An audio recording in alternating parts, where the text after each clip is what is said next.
The metal gates of Riverdale City's Canine Division groaned as the transport van rolled inside. Chained, muzzled, and radiating a presence that made even trained officers step back. Rex, the most feared police dog in the region, was delivered to his 6th precinct in 2 years. His golden eyes darted sharply, filled with grief rather than anger, but no one saw that. They only saw the beast he'd become after losing his handler in a deadly overseas explosion. *I share new life stories here every day, and I would really appreciate it if you hit subscribe and liked my video. Now, let's jump back into my story. I'm sure you'll love it if you keep listening till the end, and tell me from which part of the world you are watching this story. I am interested to know how far away this story traveled. Inside the reinforced hallway, Captain Reynolds watched as handlers struggled to control Rex. Every violent pull of his chain echoed in the concrete chamber. "He's the untouchable," an officer whispered. 5 precincts couldn't handle him. When Rex lunged without warning, nearly dragging a handler to the ground, fear spread like wildfire. Reports labeled him aggressive, dangerous, beyond rehabilitation.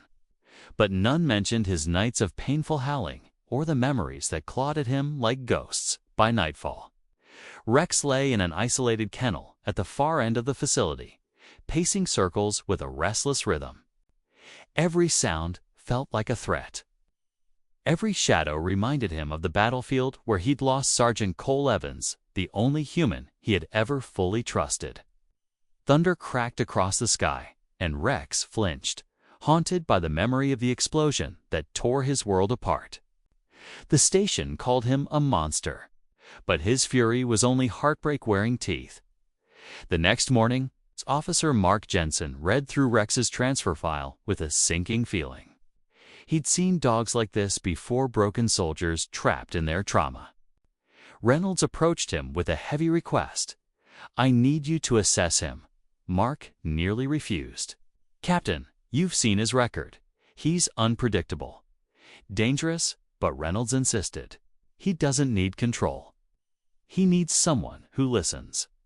Later, behind reinforced glass, Mark observed Rex, pacing. His movements were sharp, eyes flaring with panic at every sound. Officer Diaz leaned against the doorframe. "He's military trained, served with Sergeant Evans. After the IED attack, he stopped responding to everyone." Mark felt a sting of familiarity. He had lost a canine partner once to Shadow. He understood broken loyalty better than anyone. The next few days brought chaos. When a handler named Officer Grant tried approaching Rex, the dog lunged violently, tearing through protective sleeves and nearly crushing the man under his weight. The entire hallway erupted in panic. "He's not a dog," Grant panted afterward. "He's a monster." Captain Reynolds finally snapped. "If no one can calm him by the end of the week, he'll be terminated." Mark's chest tightened. Something about Rex felt unfinished, as though the dog was waiting for something, or someone. That someone came on a quiet Saturday morning. Emily Carter walked into the precinct with her 6-year-old daughter, Lily, to show her where her late father once worked. While Emily spoke to the desk officer, Lily's wide eyes wandered down the hallway, toward the faint echo of barking. She tiptoed closer, drawn like a moth to a flame. Inside the canine wing, Rex suddenly lifted his head. His ears perked. His body stilled. Something familiar drifted through the air, something soft and innocent. Mark noticed the shift. "What is it, boy?" he murmured. Then he saw her. A tiny girl in a pink dress stood outside the reinforced door, staring curiously inside. Rex didn't growl. He didn't bark. He just stared, as if he knew her. Mark rushed toward the door, shouting, "Wait, don't open that." But he was too late. Lily pushed the handle and stepped inside. The entire precinct froze. Rex, the monster everyone feared, stood face to face with a 6-year-old. And for the first time in years, he didn't attack. He listened to *, The air inside the kennel thickened with a tension that made every officer freeze behind the glass. Rex stood rigid, breaths sharp and shallow, eyes locked on the little girl who had wandered into his cage, Lily. Mark's heart hammered as he braced for the worst, but Lily didn't scream. She didn't run. She simply crouched and placed her teddy bear on the floor. "See," she whispered, "he's nice. You can smell him if you want." Tilted his head. Not in threat, in confusion. Slowly, trembling, Lily pressed her hand to the steel bars. The entire station held its breath. Rex lowered his head and gently pressed his muzzle against her fingers. A soft whine escaped Hima, sound so fragile it shattered years of fear. Officers behind the glass gasped. Mark's chest tightened. The dog no one could approach let a child touch him without hesitation. Emily burst into the room. "Lily," she cried. "Move away from him. He's dangerous." But Lily smiled. "Mommy, he's not dangerous. He's sad." Rex's ears flicked at her voice. When Lily began walking away, Rex let out a desperate whine, a sound of longing. Something deep inside him had awakened. Mark couldn't explain it. But he knew what he saw. Rex wasn't reacting to her like a stranger. He was remembering that night Mark watched the security footage repeatedly. Rex's posture, the way he lowered his head, the softening in his eyes, none of it made sense. Unless Rex already knew her, a nagging suspicion dug into his mind. The next morning, he dug through Rex's old military files. Buried inside was a faded photograph of Sergeant Cole. Evans kneeling beside a younger Rex.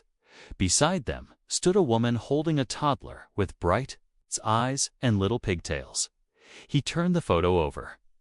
Written on the back, Rex Daddy's brave partner. Love, Lily. Mark stopped breathing. The little girl who calmed the most dangerous dog in the force was his fallen handler's daughter. Emily tearfully confirmed it when Mark confronted her. "Cole talked about Rex every day," she whispered. "He said Rex was family." And now family had found him again. From that day on, Lily visited daily. Rex changed faster than anyone imagined. He responded to commands she gave. He wagged his tail when she approached.